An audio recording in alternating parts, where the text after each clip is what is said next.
ও মাওলা তুমি আমাকে মাফ করিয়া দাও। ওরে মাওলা তুমি যদি মাফ নাই বা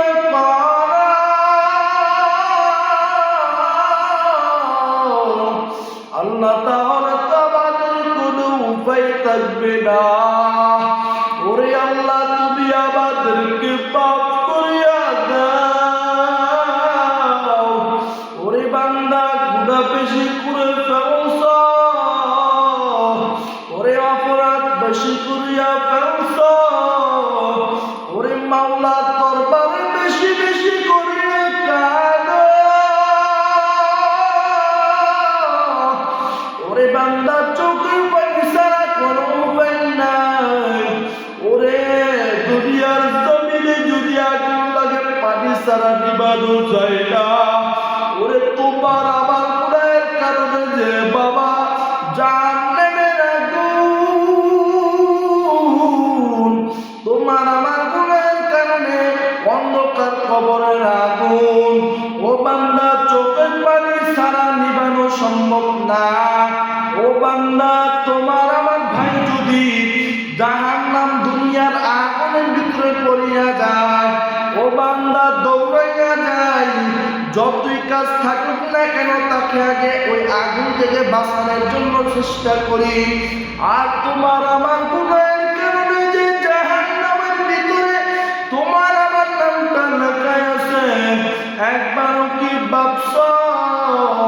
ওরে বান্দা আল্লাহ তাআলার কাছে বেশি বেশি করিয়া তওবা করো, আল্লাহ তাআলার কাছে মাপ চাও, বলো মাওলা গুনাহ তো বেশি করিয়া ফেলছি, আল্লাহ তুমি আমাদেরকে মাফ করিয়া দাও। যেই মায়া তো আপন, যেই মায়া তো আপন, মায়া তো আপন, সন্তানের কোনো কিছু হলে মা সহ্য করে পারেন না। ওই মা আমার অপরাধ দেখিয়া মায়ের ঘর থেকে তাড়াইয়া দিল, এলাকার মানুষের ঘর থেকে তাড়াইয়া দিল, নিঝুম জঙ্গলে ওই যুবককে ফেলাইয়া দিল। যুবক তাকাইয়া দেখে এখন তো আমার আপন কেহ নাই, এখন আমার আপন বলতে কেহ নাই। আমি যুবক ডানে তাকাই, বামে তাকাই, সামনে তাকাই, পিছনে তাকাই, দেখি আমার কেউ নাই। আমার হঠাৎ করে স্মরণ আসলো মাওলা ছাড়া তো আমার আর আপন কেউ নাই, আমার তো আর আপন উপায় কেউ নাই। আমার হঠাৎ করে স্মরণ আসলো মাওলা তো বলল, বান্দা তুমি যতই গুনাহ করো না কেন আমি আল্লাহর কাছে শুধু একটু তওবা করলে, একটু শুধু ক্ষমা চাইলে, আমি আল্লাহর কাছে যদি এক ফোঁটা চোখের পানি ছাড়িয়া দাও, আমি বান্দা তোমার গুনাহ খাতাগুলো মাফ না করিয়া পারবো না। আমার হঠাৎ করিয়া স্মরণ আসিয়া পড়ল, আমি আল্লাহ তাআলার দরবারে, আল্লাহ তাআলার দরবারে তওবা করা শুরু করিয়া দিলাম। আর বললাম মাওলা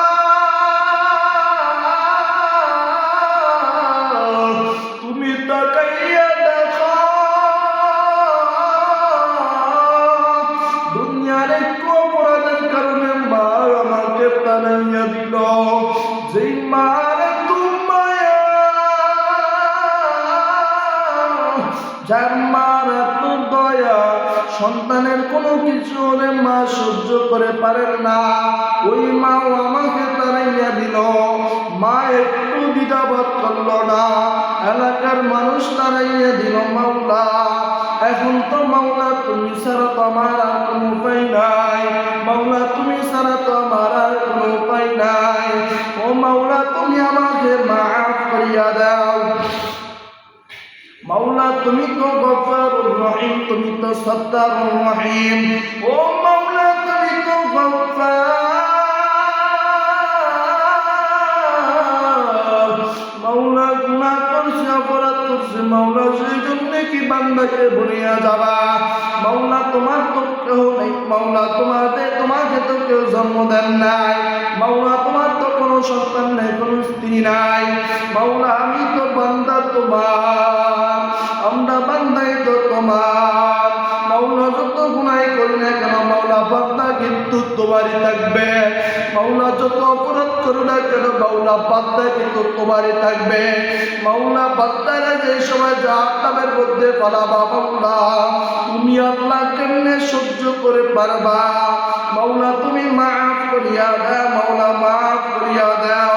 মাওলা তোমার রহমত চাইতো তো বেশি আমি গুনাহ করিয়া ফেলি নাই। ও মাওলা তুমি যদি মাফ না করো মাওলা আমার তো কোনো উপায় নাই। ও দেন মাওলা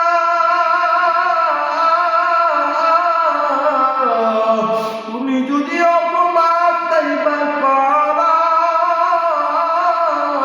মাওলা আমার তো কোনো উপায় নাই।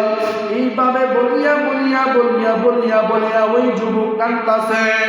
আল্লাহ তাআলা ওই বান্দাকে ওই যুবককে মাফ করিয়া দিলেন। হঠাৎ করে আল্লাহ তাআলার কাছে আল্লাহ তাআলা মুসা আলাইহিস সালামের কাছে ওহী নাযিল করিয়া দিলেন, হে জামানার মুসা নবী তোমরা দৌড়াইয়া বন জঙ্গলের ভিতরে আমার এক ওলি ঘুমাইয়াছেন, তার জানাজা তার দাফন তোমার নিজ হাতে দিবা। আল্লাহ তাআলার ওহী পায়া আল্লাহ তাআলার ওয়ার্ডার পায়া জমানার মুসা নবী দৌড়াইয়া চলিয়া গেলেন। চায়া দেখেন যে ওই যুবক, যে যুবককে আমরা গুনাহগার বলিয়া আমরা বন জঙ্গলের ভিতরে ফালাইয়া দিলাম, হাই হাই কোনো কিছু তো বুঝলাম না। এখন তো ভাবার কোনো সময় নেই। আল্লাহ তাআলার ওয়ার্ডার, তাড়াতাড়ি যায় ওই যুবকের জানাজা পড়লো। তাড়াতাড়ি যায় আল্লাহ তাআলা ওয়ার্ডার পাইয়া জমানার মুসা নবী দাফন দিয়া দিল। দাফন দেওয়ার পরে জমানার নবী মুসা আল্লাহ তাআলার কাছে আরজ করলেন, মাওলা কোনো কিছু তো বুঝলাম না। ওই বান্দাকে তো আমরা গুনাহগার বলিয়া আমরা তাড়াইয়া দিলাম, ফালাইয়া দিলাম। তুমি ওই বান্দাকে কোন হিসাবে মাওলা তুমি তাকে আল্লাহর ওলি বললা, তোমার ওলি বললা। এই কথা বলার পরে আল্লাহ তাআলা বললেন, হে নবী মুসা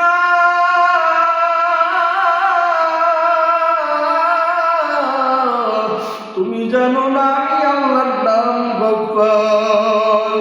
হে নবী মুসা তুমি জানো না আমি আল্লাহর নাম রহিম। হে জমানার মুসা নবী তুমি জানো না আমি আল্লাহর নাম গফফার। আমি আল্লাহকে কেউ যদি একবার আল্লাহ বলিয়া ডাকে, চোখের পানি পড়াইয়া সারিয়া সারিয়া আমি আল্লাহকে ডাকে, ওই বান্দা যতই বড় গুনাহ করুক না কেন, যতই বড় অপরাধ করুক না কেন, আমি আল্লাহ ওই বান্দার গুনাহ খাতাগুলো মাফ না করিয়া পারি না। ও বান্দা তুমি কত গুনাহ করছো, তুমি কত অপরাধ করছো, মাওলাকে তুমি একবার ডাকো, মাওলাকে একবার তুমি ডাকো। ও বান্দা মাওলাকে একবার ডাকো, মাওলা তোমার গুনাহ মাফ না করিয়া মাওলা পারবো না। ওরে বান্দা তুমি মাওলাকে ডাকো, মাওলাকে ডাকো, মাওলা তোমার গুনাহ খাতাগুলো মাফ করিয়া দিব। আল্লাহ আপনি আমাদেরকে কবুল করিয়া নেন, গুনাহ থেকে হেফাজত দান করেন। মাওলা আপনি আমাদেরকে কবুল করিয়া নেন, গুনাহের প্রতি ঘৃণা জমে দেন, নেক আমলের প্রতি আকুরি বাড়াইয়া দেন। মাওলা গুনাহের প্রতি ঘৃণা জমে দেন, সর্বদাই সর্ব অবস্থায় আমলের প্রতি থাকার মতো তৌফিক দান করেন। ঈমানে হালাতের জিন্দেগি ঘরের মতো মাওলা তৌফিক দান করেন। গুনাহকে লাথি দেওয়ার মতো তৌফিক দান করেন। মাওলা গুনাহকে লাথি দেওয়ার মতো তৌফিক দান করেন। ছোট থেকে ছোট আমল ধরার মতো তৌফিক দান করেন। মাওলা দুনিয়ার ফিতনা থেকে হেফাজত দান করেন। মাওলা দুনিয়ার এখন এমন ফিতনা, মাওলা মাওলা রাস্তায় নামা যায় না। মাওলা এই সমস্ত দুনিয়ার ফিতনা থেকে হেফাজত দান করেন, মহিলাদের ফিতনা থেকে হেফাজত দান করেন, দুনিয়াবি সমস্ত গুনাহ থেকে হেফাজত দান করেন।